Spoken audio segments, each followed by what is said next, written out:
Hi guys, an important new concept which I have not developed yet in my work, but I want to kind of introduce to you in this video is the concept of the difference between two kinds of FEUs, right? Projective FE and introjective FE, all right? Projective FE is a way of manifesting order, social order and social organization from the subject to the group, right? So you're kind of taking an active role in shaping it. Introjecting FE is taking what's already been developed in terms of rules, norms, organization, socially speaking, you know, in the group and sort of making it a part of you and adapting to it. In both cases, there can be well-developed FE, or at least there can be FE that is very much present and used by the subject. So in this case, by the INFJ, right?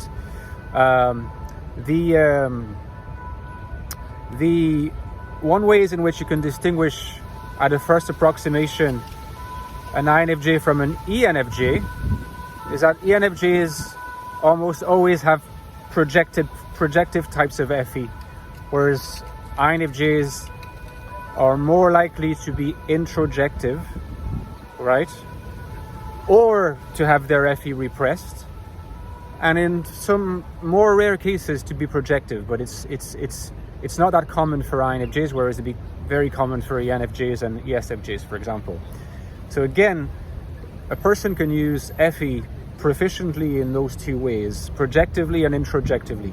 Either you relate to the group by sort of shaping what the group thinks, you're a part of it, you want the group to have your norms and values, but you're taking an active part in proactively shaping it, whereas introjectively you're taking a more passive role and you're integrating what the group practices, says and thinks in a way. Now, as you might correctly infer, there's an interesting mapping that we can do between those two notions of projective and introjective FE and the three subtypes of INFJs that I have developed in my books. You can understand those types also through the help of that conceptual addition of the distinction between projective FE and introjective FE, right? For instance, adaptive submissive INFJs have overwhelmingly introjective FE, right? Part of the reason why is that the adaptive submissive INFJs don't really trust their NI. And NI, in fact, is key to the development or the maturation of a more projective kind of FE. There's always going to be an element of balance between introjective and projective. That's also how you socially function as a human being. You don't want to be a tyrant either. But the development and maturation of projective FE, which is also very useful for INFJ growth, tends to be dependent on trust and development of the NI worldview. So the adaptive submissive INFJs tends to favor FE, but specifically introjective FE. And it comes at the detriment of the maturation of their NI worldview. In some sense, the NI choice has to be the first choice, even if FE should not be repressed, even if FE should not be sidelined, it should be there as a support to the growth and development and nurturing of the NI worldview, okay? So again, the adaptive submissive INFJs, FE is mostly, almost overwhelmingly, in fact, introjective. In the case of the solipsistic INFJ, certainly FE is not introjective, but I would say that FE is not projective either, because in order to project your FE, you need to have a form and degree and intensity of social engagement that's just not present in a solipsistic INFJ. So in fact, it's far better to just talk about repressed FE in this case. So from this perspective, you could say that the solipsistic INFJ, who has a better notion of their NI worldview, even though you could argue, it should be argued that NI worldview is actually, it's consolidated, but it's not expanded. There's a distinction also to make between expansion of the NI worldview and the consolidation. You consolidate it by having a strong sense of identification with it and you're comfortable in it. That's the case of the solipsist. It's not the case of the adaptive. However, it's not expanded because it's not nourished with SE data. You know, the SE also requires interaction with external reality. So the NITI looping tends to sort of prevent a more healthy development of, if you like, NI worldview expansion.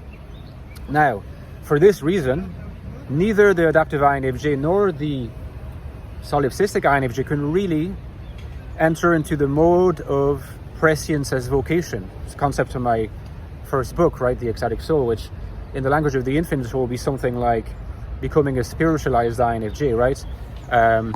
Resolving the conflict between external reality and the NI world, resolving essentially what I call the phenomenon of severance, being pulled apart in two directions, by translating, being able to translate their NI worldview into a concrete life project that takes place in reality. Having the connection between the two depends very much on the ability to project Fe, because you're not going to be able to do that without, you know, being more proactive about how to bring about this project, and you're going to aggregate people around you, which also means that you're going to have this is also how INFJs can become charismatic leaders.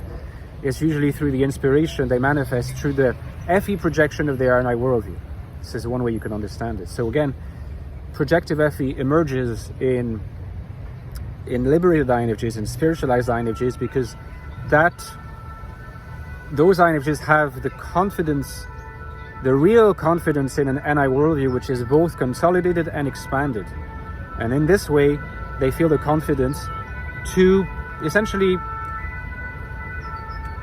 diplomatically and subtly and charismatically project it into the social group.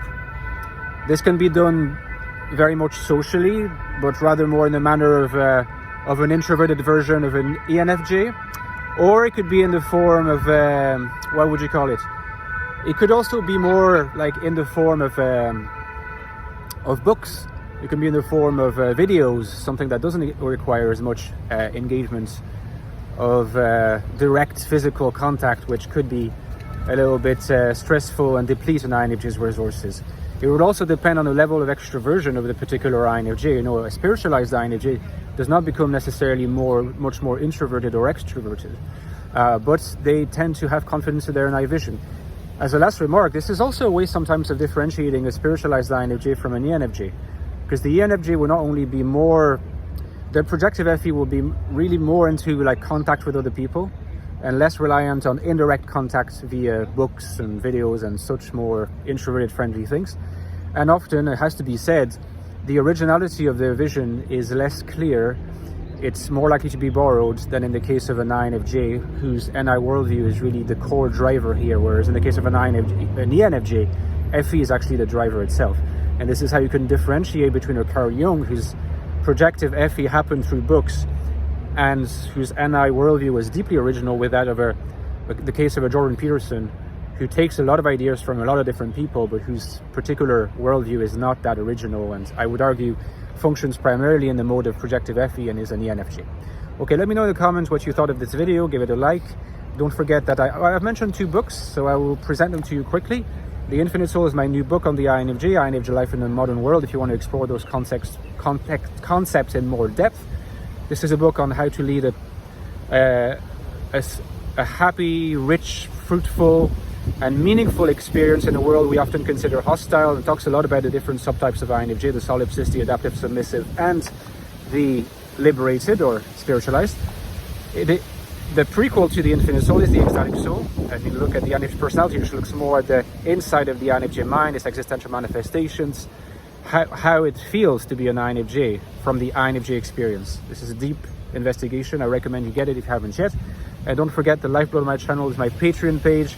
I'm going to start doing in-depth videos of particular topics for my books and my more accessible videos on the YouTube. So they will be accessible on Patreon. So if you're interested, you should join the community anywhere from $3.50 a month.